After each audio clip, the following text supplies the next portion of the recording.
नमस्कार, आप देख रहे हैं संस्कार समाचार। हर गांव एक कहानी कहता है। जी हाँ, सागर से लगभग 7 से 8 किलोमीटर दूर एक गांव है जिसका नाम है जिंदा।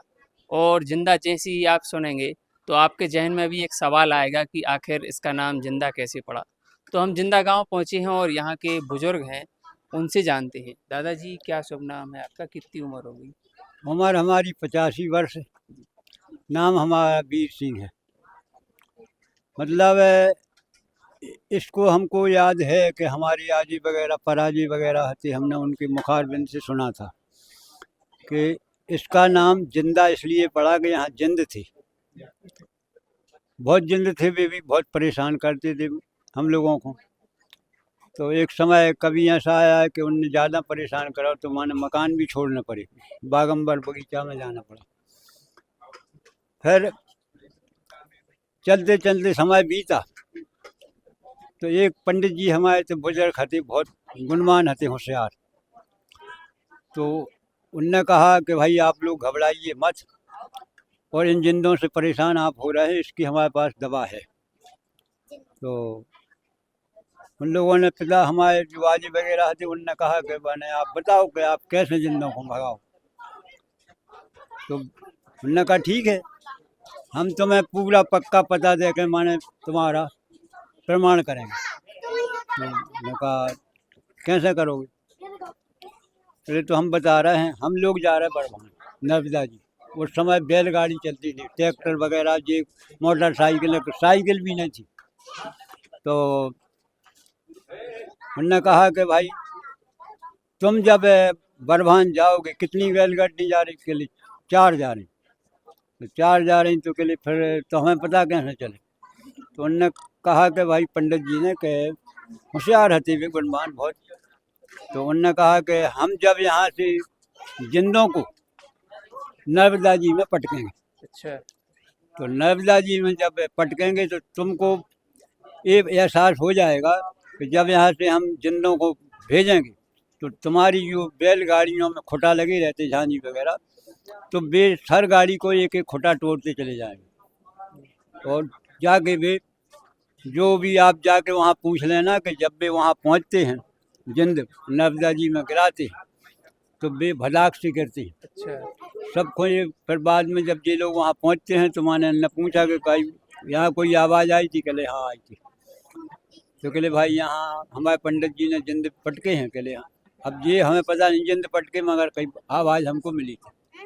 तो उनने पंडित जी ने वो जिंद यहाँ से मंत्रों द्वारा भेज दे, जाके वो नर्मदा जी में गिर गई। अच्छा। हाँ, ये हमको तो कहले इसीलिए यहाँ जिंदा नाम पड़ा इस गांव का। कहले हाँ, ये इसीलिए पड़ा कि यहाँ जिंद बहुत थी और हम लोगों को बहुत परेशान करते थे। यही है उसका।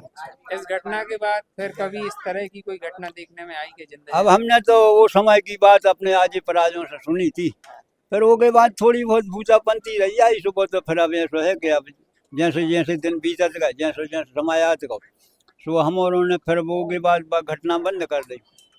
और फिर जिंद फिंद तो वे अब उनने फेंका ही जाए थे माने नर्मदा जी में। फिर बाकी थोड़ी बहुत गुनाही वगैरह रही सो वो फिर हमने कहा वो कोई इलाज ये कहीं करोगे? हमने कहा आप डॉक्टरी इलाज करो, इन चक्करों में नहीं करो।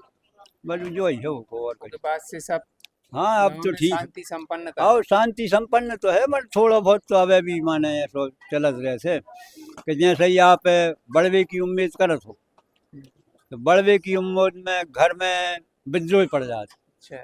तो विद्रोह पड़वे से माने वो घर फिर फूट जाते, बर्बादी की ओर फिर खिंच जाते। मगर अब जिंदों को तो पैसा नहीं है यहाँ। हाँ। सुख शांति है। हाँ, अब सुख शांति है। सुख शांति है, थोड़ी बढ़ोतरी भी अब बहुत हो गई है। पैसा धेला की, घर मकानों की, सबकी माने। इतनी आबादी है गांव की। अब भाई हमारे हम 7 भाई, अच्छा। और 7 भाइयों के करीब 12-14 लड़का भी हैं, पुत्रियाँ भी हैं। कम से कम 70 आदमी का परिवार तो हमारा हो गया।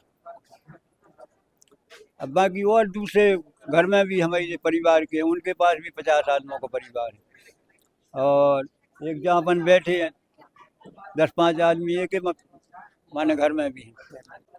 लगभग होगी मौजा, कुल मौजा में होगी करीबन 400 आदमियों की जनसंख्या होगी।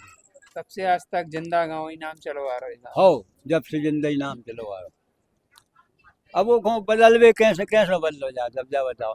तो पहचान ही जिंदा ना का नाम से हो गई। आओ और जो इस नाम का गांव भी कहीं नहीं हो। हमने तो नहीं सुना, आप लोगों ने सुना हो तो बताओ। पूरे भारत में नहीं है। अब भारत में हम क्या कहते हैं भाई, हमने तो अपनी समझ में बहुत घूमे हम। अब 85 साल की उम्र हो गई, अभी तक हमें घूमते हमें तो इस जिंदा नाम को कोनो गांव हमें मिलो नहीं अभी तक। तो ये थी जिंदा गांव की कहानी, जो कि 85 वर्ष दादाजी ने बहुत अच्छे से बताई है। सागर से संस्कार समाचार, नीरज अवस्थी।